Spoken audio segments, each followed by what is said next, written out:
الحمدللہ رب العالمین والصلاة والسلام علی محمد الامین وعلی آلہ وصحبہ اجمعین فاعوذ باللہ من الشیطان الرجیم بسم اللہ الرحمن الرحیم۔ عزیزان من، انسان اس دنیا میں اپنے خالق کے ہونے کا شعور لے کر آیا ہے۔ انسان جب اپنے اوپر نظر دوڑاتا ہے تو اس کو یہ اندازہ ہوتا ہے کہ اللہ تعالیٰ نے اس کی شخصیت میں 3 پہلو ہیں جو رکھ دیے ہیں۔ اس کی شخصیت کا پہلا پہلو اس کا اخلاقی وجود ہے۔ انسان اس دنیا میں جب شعور کی آنکھ کھولتا ہے تو اس کو اس چیز کا ادراک ہوتا ہے کہ نیکی کیا چیز ہے۔ اس کو یہ پتہ ہوتا ہے کہ کسی کی مدد کرنا ایک اچھائی ہے، کسی کو دھوکہ دینا ایک برائی ہے۔ بغض، کینہ، حسد، چوری، یہ سب معروف برائیاں ہیں، اور کسی کی مدد کرنا، کسی قرضدار کا قرض اتار دینا، کسی یتیم کی کفالت کرنا، کسی حق تلفی پر آواز اٹھانا، یہ معروف بھلائیاں ہیں، جانی پہچانی ہوئی چیزیں۔ تو انسانی شخصیت میں جو پہلا شعور خدا تعالیٰ نے رکھا ہے وہ یہی اخلاقی وجود ہے کہ انسان نیکی اور بدی کے اندر تمیز کرنے کی صلاحیت لے کر دنیا میں آیا۔ انسانی شخصیت کا دوسرا پہلو اس کا عقلی وجود ہے۔ ہم سب یہ جانتے ہیں کہ بطور انسان ہم چیزوں کا جائزہ لیتے ہیں، چیزوں کی تحلیل کرتے ہیں، چیزوں کو کرٹیکلی انالائز کرتے ہیں، ہم معلوم سے نامعلوم کا سفر طے کرتے ہیں، ہم اخذ سے استنباط کرتے ہیں، ہم چیزوں کے نتائج سے استقراء حاصل کرتے ہیں، اس سے ہم ایک رائے بناتے ہیں، اس رائے کو ہم پیش کرتے ہیں۔ یہ سارا عمل اس لیے ممکن ہوتا ہے کہ انسانی شخصیت میں خدا تعالیٰ نے عقل کا ایک جوہر رکھ دیا ہے۔ یہ وہ دوسرا پہلو ہے جو انسانی شخصیت میں پایا جاتا ہے۔ ایک تیسرا پہلو اگر انسان غور کرے تو وہ اس کا جمالیاتی وجود ہے۔ انسان محض 2 پتوں سے اپنے آپ کو ڈھانپ کر جھونپڑیوں میں نہیں رہتا، بلکہ انسان کو اللہ تعالیٰ نے یہ غیر معمولی صلاحیت دی ہے کہ وہ چیزوں کو سنوارتا ہے، اس کی تزئین کرتا ہے، اس کو بیوٹیفائی کرتا ہے، ان کے اندر دلکش اور دلچسپی کا سامان پیدا کرتا ہے۔ انسان عجائبات تخلیق کرتا ہے، انسان شاہراہیں بناتا ہے، انسان چمنستان آباد کرتا ہے، انسان شہروں کو بلندیوں تک پہنچا دیتا ہے۔ یہ اس کی شخصیت کے اندر موجود اسی جمالیاتی حس کا ظہور ہے جو اللہ تعالیٰ نے اس کے اندر رکھ دی ہے۔ یہ شخصیت اس دنیا میں جب اپنے ماحول کا جائزہ لیتی ہے تو اس کے کچھ نتائج سامنے آتے ہیں۔ ایک انسان جس وقت شعور کی عمر کو پہنچتا ہے تو پہنچنے کے بعد سب سے پہلے اس کی نظر کائنات کی طرف اٹھتی ہے۔ وہ کائنات کو دیکھتا ہے، کائنات میں اس کو وسیع و عریض سبززار نظر آتے ہیں، اس کو یہاں پر بلکھاتی پگڈنڈیاں نظر آتی ہیں، اس کو یہاں پر ہریاول چمن نظر آتے ہیں، اس کو یہاں پر لہراتی ہوئی فصلیں نظر آتی ہیں، اس کو یہاں پر بل کھاتی ندیاں نظر آتی ہیں۔ کائنات کے اندر پھیلی یہ رنگ رنگی، یہ بوکلمونی، یہ تنوع، یہ عجائبات اس کے اندر یہ سوال پیدا کرتے ہیں کہ یہ سب کچھ بنانے والا کون ہے؟ انسان اپنے اخلاقی شعور کو جب اس دنیا میں زیر بحث لاتا ہے تو اس کو یہ اندازہ ہوتا ہے کہ پہلے دن سے کشمکش ہے جو اس کے ارد گرد جاری ہے۔ اس کا شعور، اس کا وجدان، اس کا اندرون، اس کا ضمیر، اس کی شخصیت اس کو مجبور کرتی ہے کہ وہ نیکی کی طرف مائل ہو، وہ برائی سے اپنے آپ کو دور رکھے۔ لیکن یہ نیکی کرنے کا نتیجہ کیا نکلے گا؟ اور اگر برائی کی جاتی ہے تو اس کا نتیجہ کیا نکلے گا؟ انسان کا عقلی شعور اس پر سوالات اٹھاتا ہے۔ ایک سلیم الفطرت انسان اس کائنات میں جب اپنے ان احساسات کے ساتھ نگاہ دوڑاتا ہے تو اس کو یہ جاننے میں کوئی تردد نہیں ہوتا کہ یہ کائنات آپ سے آپ نہیں بنی، بلکہ اس کا ایک خالق ہے۔ ایک خالق ہے کہ جو اس نظم، اس ترتیب، اس ربط و نظام کے ساتھ اس کائنات کو چلا رہا ہے۔ ایسا نہیں ہوا کہ یہ کائنات آپ سے آپ کسی حادثے کے نتیجے میں بن گئی ہے۔ انسان یہ جانتا ہے کہ حادثہ تخریب پیدا کرتا ہے، حادثہ چیزوں کو بکھیر دیتا ہے، حادثے کے نتیجے میں نظام نہیں بنتے، حادثے کے نتیجے میں نظم اور ڈسپلن نہیں وجود میں آتا، حادثے کے نتیجے میں عجائبات نہیں بنتے۔ کوئی ہے جو اس دنیا کو بنانے والا ہے، کوئی ہے کہ جس نے میرے اندر نیکی بدی کا شعور رکھا ہے، اور کوئی ہے کہ جس نے میرے اندر وہ جمالیاتی حس رکھی ہے کہ جس سے میں اس کائنات کے حسن کو اور نکھار دیتا ہوں۔ انسان اگر خارجی تصورات سے اپنے آپ کو علیحدہ کر کے محض اپنی شخصیت کو سامنے رکھ کے کائنات پر غور کرے تو کوئی دو رائے پر نہیں پہنچ سکتا کہ اس کائنات کا ایک منعم حقیقی موجود ہے، اس کائنات کا ایک خالق موجود ہے۔ پھر انسان اس کائنات میں نکلتا ہے تو نعمتوں کی ایک دنیا ہے، ایک فراوانی ہے، ایک دریا ہے جو اس کا منتظر ہے۔ وہ نعمتیں انسانی رشتوں کی صورت میں ہوں، وہ نعمتیں غذاؤں کی صورت میں ہوں، وہ نعمتیں اس کے جسم کو صحت اور فرحت پہنچانے کے ضمن میں ہوں، الغرض ایک لاتعداد سلسلہ نعمت ہے جو اس کے گرد بکھرا پڑا ہوا ہے۔ انسان ان نعمتوں سے مستفید ہوتا ہے، اس استفادے کے نتیجے میں اس کے اندر ایک جذبہ شکر و سپاس پیدا ہوتا ہے۔ وہ یہ چاہتا ہے کہ یہ کائنات جس کا ایک خالق ہے، اس خالق کے ساتھ اپنے اس تعلق کا اظہار کرے، اس خالق کو یہ بتائے کہ میں نعمتوں سے جو استفادہ حاصل کرتا ہوں اس کے نتیجے میں میرے اندر ایک جذبہ شکر پیدا ہوتا ہے، تو میں اس منعم حقیقی، اس خالق کائنات، اس پروردگار عالم سے ایک رابطہ قائم کروں، اس کو یہ بتاؤں کہ میں اس دنیا میں اپنی شخصیت پر غور کرنے کے نتیجے میں اور اس کائنات کے عجائبات کو دیکھنے کے بعد یہ کہنے پر مجبور ہوں کہ اس کو کسی نے بنایا ہے۔ نہ صرف یہ کہ بنایا ہے بلکہ بنانے کے بعد وہ اس کے انتظامات کو بھی سنبھالے ہوئے ہے، وہ اس چیز پر نگاہ رکھے ہوئے ہے کہ سورج کو کس وقت نکلنا ہے، وہ اس بات کو جانتا ہے کہ چاند کو کس وقت روشن ہونا ہے، وہ یہ جانتا ہے کہ رات کب آئے گی، وہ یہ جانتا ہے کہ دن کب نکلے گا۔ تو میں یہ چاہتا ہوں کہ میں اس شخصیت کو یہ بتاؤں کہ اس کائنات میں تو ہی ہے کہ جس کے ہاتھ میں اس دنیا کی باغ ہے، اور تو ہی ہے کہ جس نے مجھے وہ شعور بخشا جس کے نتیجے میں نیکی اور بدی کرتا ہوں، اور تو ہی ہے کہ جس کے سامنے میں اپنا یہ نامہ اعمال لے کر جاؤں گا تو مجھے اس کا انعام دے گا۔ عزیزان من، انسان کے سامنے جب دنیا کی یہ زندگی آتی ہے تو ایک سب سے بڑا سوال جو اس کو درپیش ہوتا ہے، وہ سوال یہ ہے کہ میں کہاں سے آیا ہوں، میں دنیا میں کیا کروں گا، اور میرا خاتمہ کہاں ہوگا۔ یہ سوالات بھی دراصل انسان جب اس کائنات پر غور کرتا ہے تو اس کے سامنے 2 اور 2 4 کی طرح واضح ہو کر آ جاتے ہیں۔ ہر انسان یہ جانتا ہے کہ وہ پیدا ہوا ہے، اس کی پیدائش کا ایک تخلیقی عمل ہے، وہ عمل کیسے وجود پذیر ہوا، کس نے اس آٹے، دال، چینی، چاول میں یہ صلاحیت رکھ دی کہ وہ ایک جیتا جاگتا انسان وجود پذیر کر دے، اور کون ہے کہ یہی انسان جو دنیا میں فلسفے بگاڑتا ہے، یہی انسان جو کائنات کے نظم کو لے کر چل رہا ہوتا ہے، حکومتیں بناتا ہے، بادشاہتیں تخلیق کرتا ہے، یکا یک بوڑھا ہو جاتا ہے، اس کے قوا مزمحل ہو جاتے ہیں، اس کی آواز دھیمی ہو جاتی ہے، اس کو بیماریاں گھیرتی ہیں، اور پھر بالآخر یہ دنیا سے رخصت ہو جاتا ہے۔ موت انسانی زندگی کا سب سے بڑا سوال کہ انسان نے ایک دن مرنا ہے۔ ہر انسان یہ جانتا ہے کہ اس کے ارد گرد موت رقص کر رہی ہے، اس کی 2 نسلیں پیچھے کی دنیا کے اسٹیج سے غائب ہو چکی ہیں۔ ہمارے کوئی پردادا تھے، ہمارے کوئی پرنانا تھے، ہمارے بزرگ تھے، ہمارے اکابر تھے، وہ سب کہاں ہیں؟ موت کی آغوش میں چلے گئے۔ تو موت وہ بنیادی سوال ہے جو انسان کو یہ سوچنے پر مجبور کرتی ہے کہ میرا انجام کیا ہوگا۔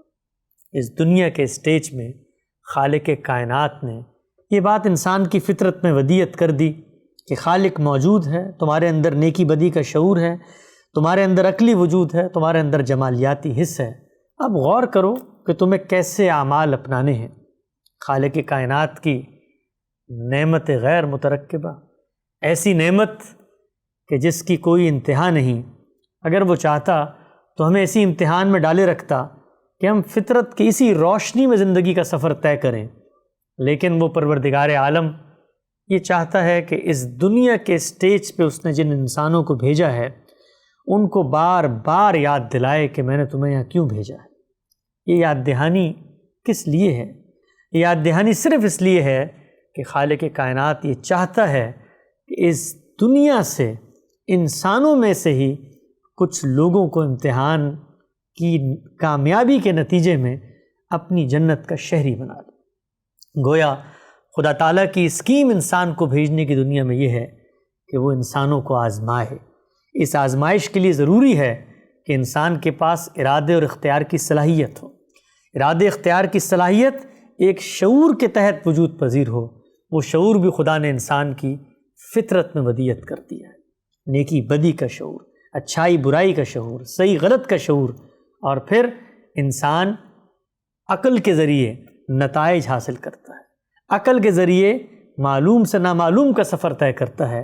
اور انسان اس دنیا میں اپنے آپ کو سنوارتا نکھارتا ہے۔ اللہ تعالیٰ یہ چاہتے ہیں کہ انسان اس کی جنت کا شہری بنے۔ خدا تعالیٰ کی یہ بے پایاں رحمت ہی ہے کہ جس کے نتیجے میں اس نے نہ صرف یہ کہ فطرت میں یہ شعور ڈالا، بلکہ انسانیت کے آغاز سے ہی انبیاء کا ایک سلسلہ جاری فرمایا جو لوگوں کو اس دنیا میں آ کر وہ باتیں جو ان کی فطرت میں موجود تھیں، وہ باتیں جو انسان نے اللہ تعالیٰ کو دنیا میں بھیجتے ہوئے ہی اس کی عقل میں، اس کی شخصیت میں، اس کے وجدان میں، اس کے شعور میں الہام کر دی تھی، ان کی یاد دہانی کروائی۔ انبیاء کا یہ سلسلہ دنیا کے آغاز سے ہی اللہ نے شروع کر دیا۔ اس کا مقصد کیا تھا؟ اس کا مقصد یہ تھا کہ اللہ تعالیٰ یہ چاہتے ہیں کہ انسان خدا کی طرف لوٹے، انسان خدا کو اپنا خالق مانے، انسان اس کا حق ادا کرے۔ انسان کا اخلاقی شعور اس کو مجبور کرتا ہے کہ جس کا جو حق ہے اس کو ادا کیا جائے۔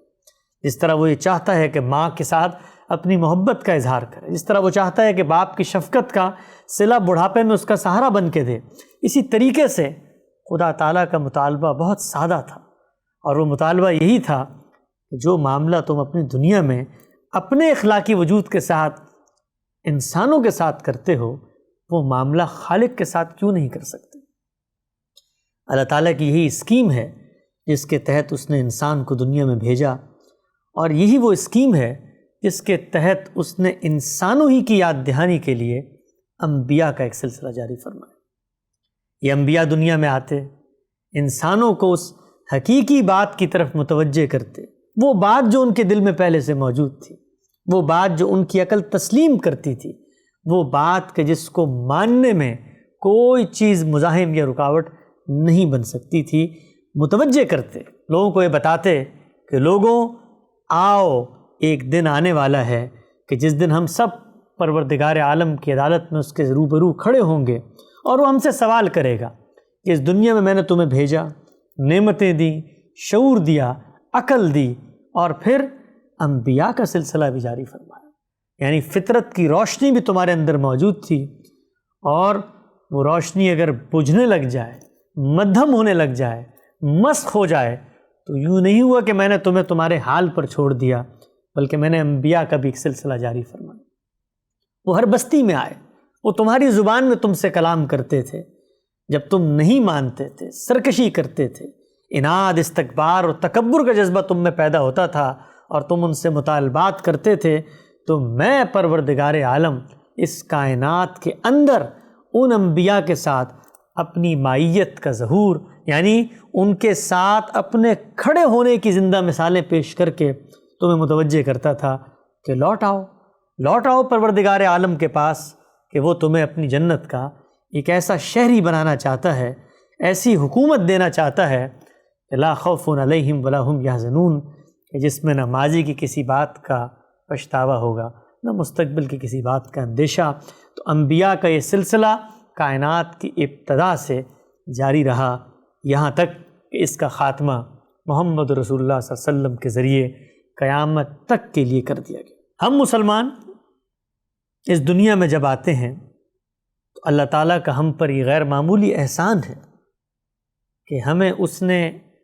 خدا کی ہدایت کی اس روایت کے انگر سے اٹھایا ہے۔ اگر خدا تعالیٰ چاہتا تو ہمیں کسی غیر مسلم کے گھر میں پیدا کر دیتا، وہاں ہمارا امتحان دو چند ہوتا کہ ہم نے ہدایت کو تلاش بھی کرنا ہے، اس کو ڈھونڈنا بھی ہے، اور ڈھونڈنے کے بعد اس کا تجزیہ بھی کرنا ہے،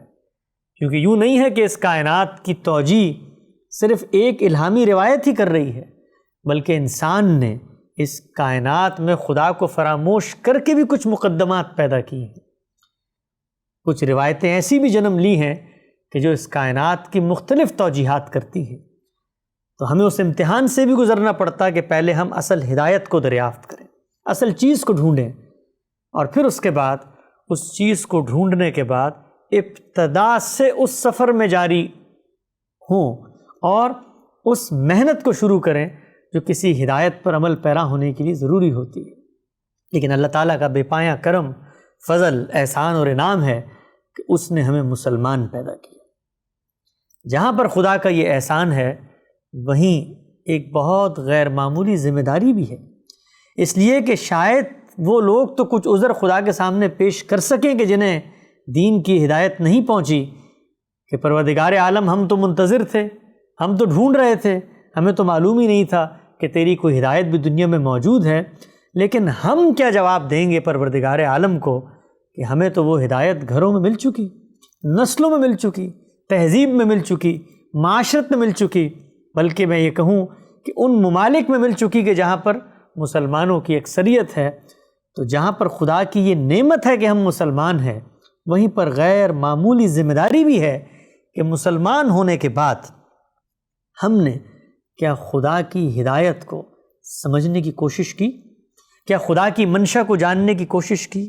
کیا خدا کی خواہش کو دریافت کیا، کیا خدا کے مطالبات کو ہم نے ڈھونڈا، اس کی کھوج لگائی،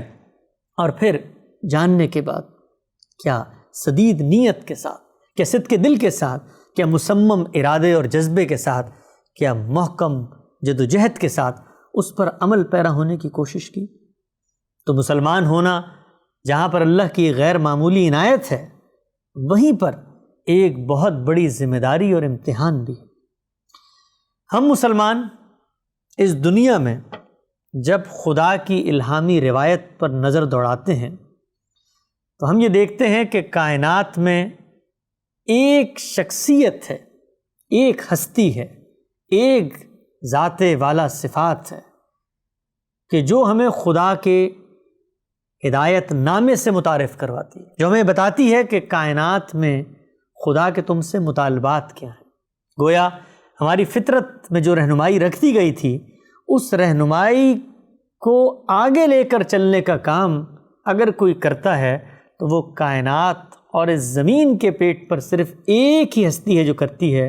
اور ایک مسلمان کے لیے اس ہستی کا نام ہے محمد رسول اللہ صلی اللہ علیہ وسلم۔ یہ انہی کا مقام اور منصب ہے کہ وہ ہمیں بتائیں کہ کائنات میں خدا کا ہم سے کیا مطالبہ ہے۔ یہ انہی کا مقام اور مرتبہ ہے کہ وہ ہمیں بتائیں کہ کائنات میں خدا ہم سے کیا چاہتا ہے، وہ ہمیں بتائیں کہ خدا کی شریعت کیا ہے، خدا کا قانون کیا ہے، خدا کا قائم کردہ وہ ضابطۂ حیات کیا ہے کہ جس پر عمل پیرا ہو کر ہم خدا کی جنت کے ایک شہری بن سکتے ہیں۔ یہ انہی کا منصب اور مقام ہے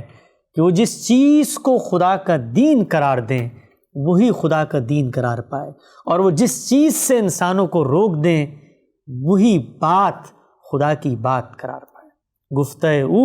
گفتہ اللہ بوت، ان کا کہا خدا کا کہا ہو، ان کا روکا خدا کا روکا ہو، یعنی وہی ہیں جو بتائیں گے اس کائنات میں کہ اس کائنات کی حقیقت کیا ہے، اس کائنات کا انجام کیا ہے، اس انجام کا کرائٹیریا کیا ہے، اس کرائٹیریا کو ہم تک پہنچنے اور سمجھنے کا عمل کیا ہے۔ تو مسلمانوں نے جس وقت رسول اللہ صلی اللہ علیہ وسلم کی اس شخصیت کو قبول کر لیا کہ آپ اللہ کے سچے رسول تھے، تو یہ جاننے کی کوشش کی کہ اس ہستی نے ہمیں خدا کی ہدایت کیسے پہنچائی۔ رسول اللہ صلی اللہ علیہ وسلم نے انسانوں کو اس دنیا میں خدا کی ہدایت دو ہی ذرائع سے پہنچائی۔ پہلا ذریعہ خدا کی وہ لازوال کتاب ہے جس کا نام قرآن مجید ہے، اور دوسرا ذریعہ خدا کے انبیاء کا وہ ٹریڈیشن ہے، وہ سنت ہے جس کو رسول اللہ صلی اللہ علیہ وسلم نے آگے جاری فرمایا۔ ہم سب یہ جانتے ہیں کہ خدا کی ہدایت کا آغاز سیدنا آدم سے ہوتا ہے، اور ہم سب یہ جانتے ہیں کہ رسول اللہ صلی اللہ علیہ وسلم اللہ کے دین کے پہلے نہیں بلکہ آخری رسول ہیں، آخری نبی، آخری پیغمبر ہیں۔ چنانچہ اللہ کی جو کچھ ہدایت اس کائنات میں ہمیشہ سے جاری رہی، رسول اللہ صلی اللہ علیہ وسلم اسی ہدایت کا ایک آخری عہد نامہ لے کر دنیا میں مبعوث ہوئے۔ گویا اللہ تعالیٰ کے جو مطالبات کائنات میں ہمیشہ سے جاری تھے، اللہ تعالیٰ کی منشا اور ہدایات جو ہمیشہ سے انسانوں تک پہنچائی جا رہی تھی، جو آدم نے بھی دی، جو نوح علیہ السلام نے بھی دی، جو ابراہیم علیہ السلام نے بھی دی، جو موسیٰ اور عیسیٰ اور شعیب اور ہارون اور یحییٰ ان تمام انبیاء نے دی، وہی تعلیمات، وہی ہدایات، وہی خدا کی منشا ہے کہ جس کو رسول اللہ صلی اللہ علیہ وسلم نے آگے پہنچایا۔ قرآن مجید نے اس بات کو واضح کیا کہ شرح لکم من الدین ما وصی بہ نوح والذی اوحینا الیک ما وصینا بہ ابراہیم وموسیٰ وعیسیٰ ان اقیموا الدین ولا تتفرقوا فیہ۔ یہ وہی ہدایت ہے جو تمام انبیاء کو دی گئی، اور اے پیغمبر محمد صلی اللہ علیہ وسلم کو مخاطب کر کے کہا گیا کہ تمہیں بھی یہی ہدایت دی جا رہی ہے۔ رسول اللہ صلی اللہ علیہ وسلم اسی ہدایت کا ایک تسلسل ہے، اور قرآن مجید کی صورت میں انہوں نے خدا کا دین ہمیں پہنچا دیا۔ اس ہدایت کا ایک دوسرا پہلو ہے جو عملی پہلو ہے، وہ عمل کے ذریعے منتقل ہوتا ہے۔ وہ انبیاء کی تہذیبوں میں ان کے معاشرے آگے پہنچاتے ہیں، اس کو سنت کہا جاتا ہے۔ تمام انبیاء کو ہدایت کی گئی کہ آپ نماز پڑھیں، آپ روزہ رکھیں، آپ زکوٰۃ دیں، آپ حج کریں۔ یہ سارے اعمال ان کی پوری معاشرت میں جاری کی انبیاء نے، اور اس کے بعد نسل در نسل آگے پہنچتے رہے۔ تو رسول اللہ صلی اللہ علیہ وسلم نے ان اعمال کی بھی تجدید کی، ان اعمال کی بھی اصلاح کی، ان اعمال کو بھی جاری فرمایا، اور ساتھ ساتھ خدا کی وہ آخری کتاب، زمین پر وہ آخری حجت بھی دنیا تک پہنچائی جس کا نام قرآن مجید ہے۔ یہ کتاب ہے کہ جس کے ذریعے اب ہم نے قیامت تک اسکیم آف لائف کو سمجھنا ہے۔ یہ کتاب ہے کہ جس کے ذریعے ہم نے قیامت تک مقصد حیات کو دریافت کرنا ہے۔ یہ کتاب ہے کہ جس کے ذریعے قیامت تک خدا کے ساتھ ہم کلام ہو سکتے ہیں، خدا کی بات جان سکتے ہیں، خدا کے الفاظ کو پڑھ سکتے ہیں، خدا کے مطالبات سے آگہی حاصل کر سکتے ہیں۔ لیکن اگر آپ نظر دوڑائیں اور بطور مسلمان اس بات کا جائزہ لیں تو آپ کو اندازہ ہوگا کہ ہم مسلمان اگرچہ اس بات پر بڑا محکم یقین رکھتے ہیں، ہم مسلمانوں کا اس بات پر بڑا مصمم ایمان ہے کہ یہی وہ کتاب ہے کہ جس میں قیامت تک کے لیے انسان کے لیے زندگی کا لائحہ عمل ثبت کر دیا گیا ہے۔ یہی وہ کتاب ہے جو آخری حجت ہے، یہی وہ کتاب ہے جو حرف آخر قول فیصل ہے، جو میزان حکم اور فرقان ہے۔ لیکن کیا ہم انسان اور مسلمان عملی زندگی میں بھی اس کتاب کے ساتھ وہ تعلق رکھتے ہیں؟ کیا ہم حقیقت کے دائرے میں بھی اس کتاب کو یہ اہمیت دیتے ہیں؟ اگر غور کریں تو اس کتاب سے ہمارا ربط اور تعلق اصلاً تعظیم کا ہے۔ ہم یہ جانتے ہیں کہ ہے تو یہ وہی کتاب جو اللہ کے رسول نے دی تھی، لیکن اس کتاب کا کانٹینٹ کیا ہے، اس کتاب کا موضوع کیا ہے، اس کتاب میں بات کیسے ہوتی ہے، اس کتاب سے تعلق کیسے پیدا کیا جا سکتا ہے۔ یہ کتاب زندگی میں ایک زندہ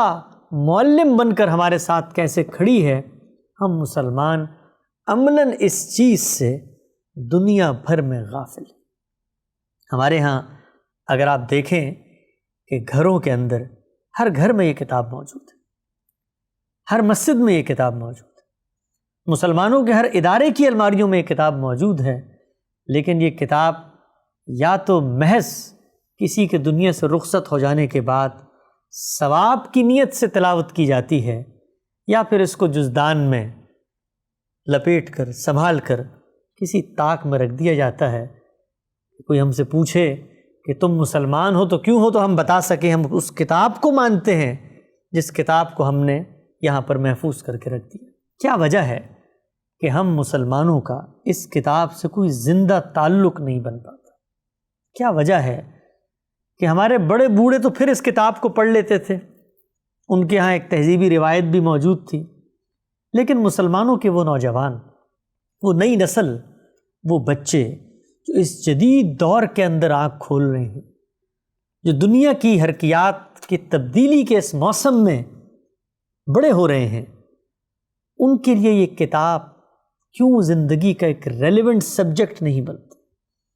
یہ وہ سوال ہے کہ جس سوال سے نظریں نہیں چرائی جا سکتی. یہ وہ سوال ہے کہ جس سوال سے آپ جتنا جی چرا لیں اپنی جگہ قائم اور دائم رہے گا. ہم سب اگر اپنی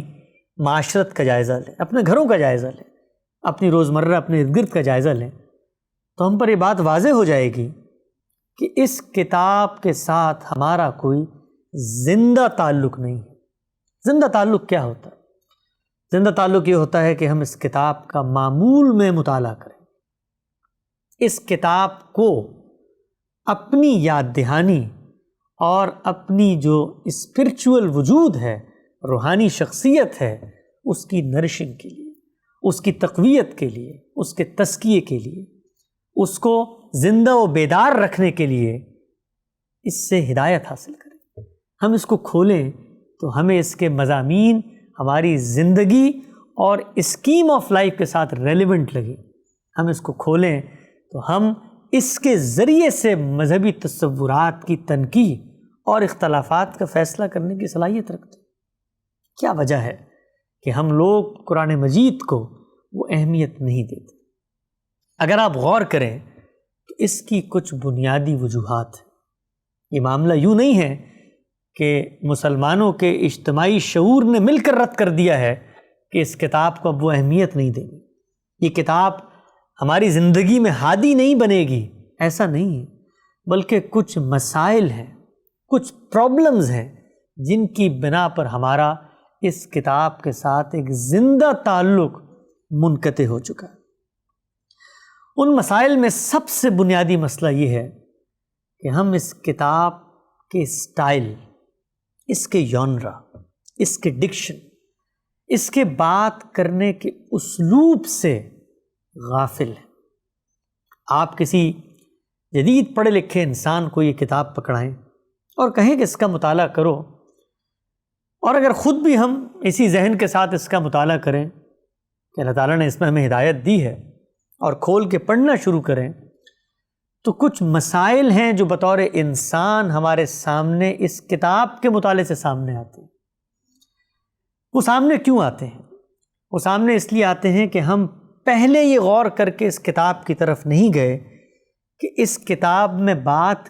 کی کیسے جاتی ہے، اس کتاب میں بات کی کن سے جا رہی ہے، اور اس کتاب کا اسلوب یا اس کتاب کی نوعیت کیا ہے. اس دنیا میں ہم جب بھی کسی کتاب کا مطالعہ کرتے ہیں تو ہمیں معلوم ہوتا ہے کہ اس کا موضوع کیا ہے، کس موضوع پہ وہ کتاب لکھی گئی ہے. بالعموم یہ ہوتا ہے کہ کسی فنی موضوع پر لکھی ہوئی کتاب کا ایک تعارف ہوتا ہے، ایک دباچہ ہوتا ہے، اس کے بعد اس کی ایک مین باڈی ہوتی ہے جس میں اس کا کانٹینٹ ترتیب وار بیان کر دیا جاتا ہے، اور پھر کچھ کنکلوژنز ہوتی ہیں، نتائج فکر ہوتے ہیں. اس کتاب کو جب ہم کھولتے ہیں تو ہمارے لیے اس کا اسلوب ایک بہت منفرد اسلوب لگتا ہے. ابتدا ہی یہاں سے ہو جاتی ہے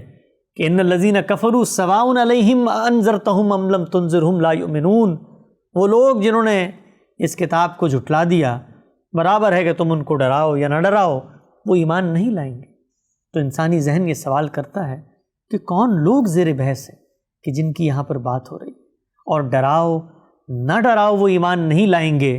تو گویا کیا قرآن کی تعلیم لے کے ہم نے اب دنیا میں نہیں جانا، لوگ نہیں مانیں گے اس کو، برابر ہے کہ ان کو ڈرایا جائے یا نہ ڈرایا جائے وہ ایمان نہیں لائیں گے.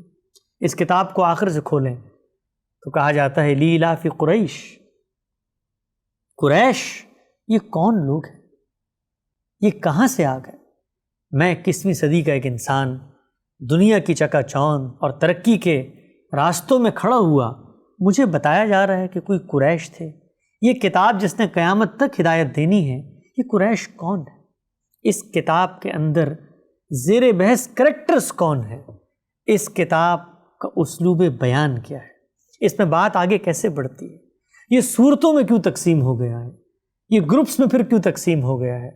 اس کی آیات میں قافیہ بندی کیا ہے؟ یہ نثر بھی نہیں، یہ شاعری بھی نہیں، تو پھر اس کا اسلوب بیان ہے تو کیا ہے؟ پھر اس کا موضوع کیا ہے؟ اس کی ہدایت کا دائرہ کیا ہے؟ یہ کن چیزوں سے بات کرتا ہے؟ پھر اس کے اندر یہ قصے کہانیاں کیوں سنائی جاتی ہیں؟ پھر جب ہم اس کو پڑھتے ہیں تو اس میں سمبلزم ہے، تمثیل ہے، اس کے اندر تقابل ہے، کمپیریزن ہے، اس کے اندر حکایت ہے، نریشن ہے، اس کے اندر پرسویشن ہے، کسی آرگومنٹ کی طرف قائل کرنے کا ایک طریقہ ہے، اس کے اندر حذف، اومیشنز ہیں۔ یہ کیسی کتاب ہے؟ اس کا اسلوب کیا ہے؟ جب تک یہ نہ سمجھا جائے تو اس کتاب کے مضامین، اس کتاب کی زبان اور اس کے بات کرنے کے سٹائل سے انسان کی انسیت نہیں پیدا ہوتی۔ پھر کبھی اس میں ڈائلاگز ہیں، کبھی دو لوگ آپس میں بات کر رہے ہیں اور موسیٰ نے کہا اور فرعون نے کہا، کبھی مونولوگ ہے اور ابراہیم کھڑے ہوئے انہوں نے گفتگو کی، پھر مختلف کریکٹرز ہیں، کبھی جبرائیل زیر بحث آ رہے ہیں، کبھی شیطان زیر بحث آ رہا ہے، کبھی رسول اللہ صلی اللہ علیہ وسلم زیر بحث آ رہے ہیں، کبھی آپ کے مخاطبین صحابہ زیر بحث آ رہے ہیں، کبھی منافقین زیر بحث آ رہے ہیں، کبھی مشرکین زیر بحث آ رہے ہیں، کبھی اہل کتاب زیر بحث آ رہے ہیں۔ یہ کون کریکٹرز ہیں؟ ان کے مابین کیا تعلق ہے؟ پھر اس میں قصے سنائے جاتے ہیں، پرانی کہانیاں ہیں، پرانے اسباق ہیں، پرانے انبیاء کی تہذیب اور ان کی داستانیں ہیں۔ یہ کیوں سنائی جا رہی ہیں؟ یہ کیوں کہا جا رہا ہے کہ دیکھو بنی اسرائیل اوفو بعہدی، کہ تم اپنے وعدے کو پورا کرو، اوفو بعہدی، اور یاد کرو کہ جب ہم نے تمہیں کائنات کی اقوام میں فضیلت دی تھی اور بنی اسرائیل وہاں سے نکلے اور وہ سینا کے میدان میں گئے۔ یہ کہانیاں ہمیں کیوں سنائی جاتی ہیں؟ اور شعیب اور صالح اور نوح اور ابراہیم اور موسیٰ اور عیسیٰ، ان کا ذکر قرآن مجید میں کیوں آ گیا؟ ان کی قوموں کی باتیں بار بار کیوں زیر بحث آ رہی ہیں؟ یہ وہ تمام سوالات ہیں جو ہر مسلمان کے ذہن میں پیدا ہوتے ہیں، لیکن وہ ان کو کبھی شعور کی سطح پر ایڈریس کرنے کے لیے آمادہ نہیں ہوتا۔ یہی وجہ ہے کہ جس وقت آپ قرآن مجید کو پڑھتے ہیں تو اس میں کچھ ایسے احکام ہیں کہ جن کو آج کے دور میں کھڑے ہو کر آپ بیان کرنے کی پوزیشن میں نہیں ہوتے۔ جب قرآن مجید یہ کہتا ہے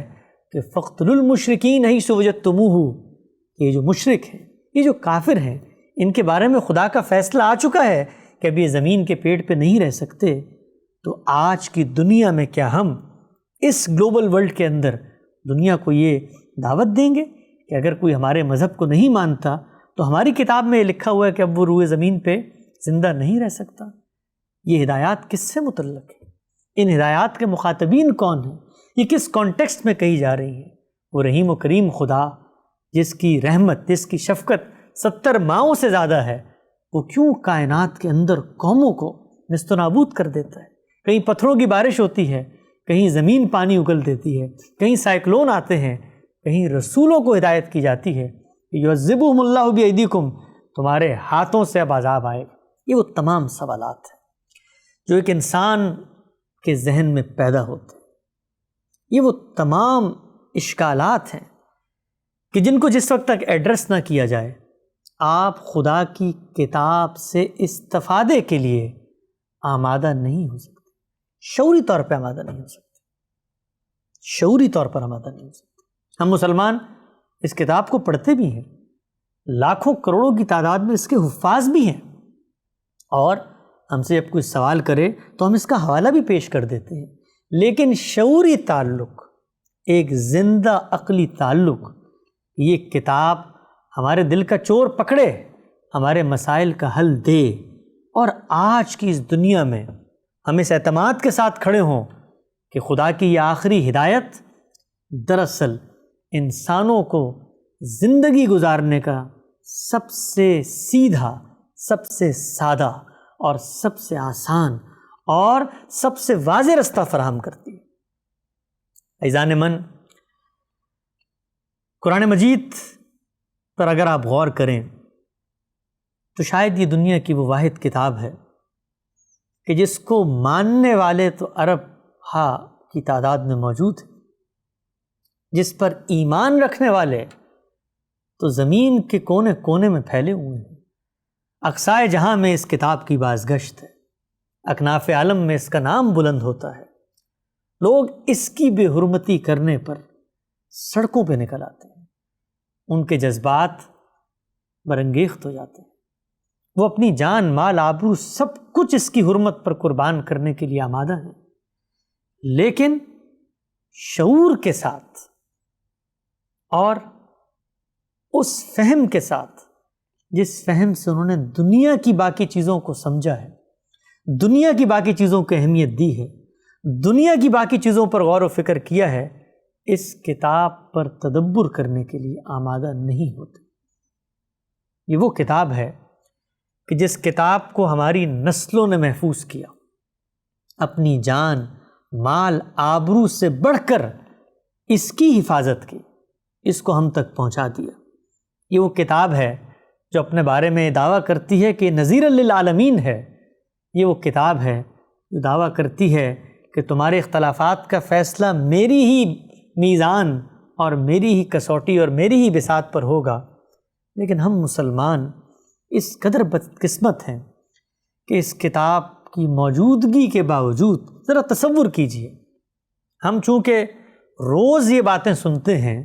ہم مسلمان ہیں، ہم اس کتاب کو مانتے ہیں، ہمارے سامنے ہر وقت یہ موجود ہوتی ہے۔ تصور کیجئے، اس کائنات پہ ایک نظر دوڑائیے، اپنے آپ پر ایک نظر دوڑائیے۔ جب آپ کو یہ باور ہو جائے کہ خدا موجود ہے تو ذرا تصور کیجئے کہ وہ خدا آپ کے ساتھ گفتگو کر رہا ہے، پروردگار عالم آپ کے ساتھ ہم کلام ہے۔ ہم انسان اس دنیا میں کچھ مشہور معروف لوگوں کو، کچھ سیلیبریٹیز کو، کچھ بڑی شخصیات کو، بادشاہوں کو جب گفتگو کرتے ہوئے سنتے ہیں تو کس قدر انہماک، یکسوئی کے ساتھ ان کی چیزوں کو سنتے ہیں۔ کیوں؟ اس لیے کہ ہم سمجھتے ہیں کہ یہ غیر معمولی ہستیاں ہیں، یہ غیر معمولی شخصیات ہیں۔ لیکن ذرا تصور کیجئے، یہ بندے، یہ مخلوق اور ان کا خالق، ان کا مالک، ان کا بادشاہ، ان کا پالنہار، ان کا پروردگار، وہ یہ بتائے کہ آؤ لوگوں، میں تمہیں بتاتا ہوں کہ اس دنیا کی حقیقت کیا ہے، اس کائنات کا خاتمہ کیسے ہوگا، اور میرے ہاں جزا و سزا کے پیمانے کیا ہیں۔ تو ذرا تصور کیجئے کہ ہمارے لیے اس کتاب کے اندر کتنی بڑی روشنی موجود ہے، کتنی بڑی ہدایت موجود ہے،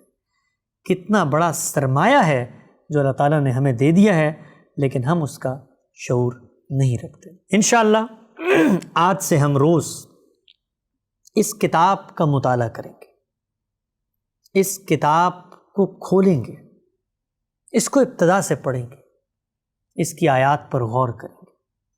اس کے مفاہیم اور مطالب کو اپنا اعتراف بنائیں گے، اور یہ جاننے کی کوشش کریں گے کہ اس کتاب میں بات آگے کیسے بڑھتی ہے، اس کتاب کا اسٹائل اور ڈکشن کیا ہے، اس کتاب کے مخاطبین کون کون ہیں، وہ کون سی ہستیاں ہیں جو اس کے کریکٹرز ہیں، جو اس میں زیر بحث ہیں، اس کتاب میں کن کن مقامات پر سمبلزم، نریشن، اومیشن، پرسویشن اور کمپیریزن کے اسالیب استعمال ہوئے ہیں، کیسے اس میں بات آگے بڑھتی ہے، اس کی صورتوں میں مضامین کو تقسیم کیوں کر دیا گیا ہے، اس کا موضوع کیا ہے، اس کا مضمون کیا ہے، جس کے گرد اس کی آیات، اس کی صورتیں گفتگو کرتی ہیں، اور پھر سب سے بڑھ کر اس کا ہم سے کیا مطالبہ ہے۔